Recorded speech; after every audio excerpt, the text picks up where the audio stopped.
अस्सलाम वालेकुम फ्रेंड्स, उम्मीद है कि आप सब खैरियत से होंगे। आज की इस वीडियो में मैं आपको इंग्लिश के 13 वो हरूफ जो कि 2 लाइनों में आते हैं उनकी मशक कराऊंगा और उम्मीद है कि आपको ये वीडियो पसंद आएगी। तो हम स्टार्ट करते हैं 2 लाइनों के अंदर इंग्लिश के 13 हरूफ लिखना। हम बनाएंगे ए, इसके बाद है सी, इसके बाद ई, इसके बाद आई,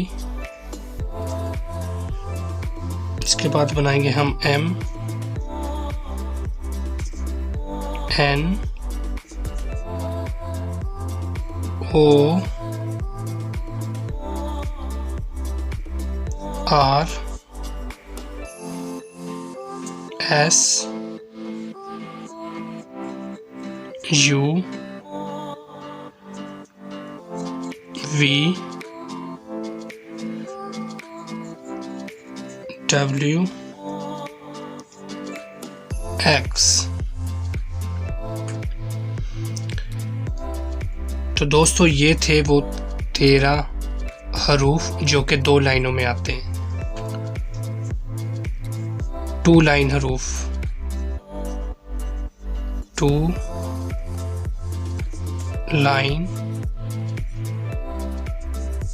वर्ड्स।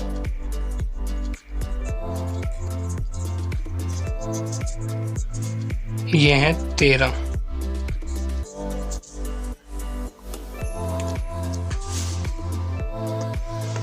तो दोस्तों ये थे 2 लाइनों वाले वर्ड्स, यानी कि जो हरूफ हैं ये टोटल हैं 13। तो उम्मीद है कि आपको आज की ये वीडियो पसंद आई होगी।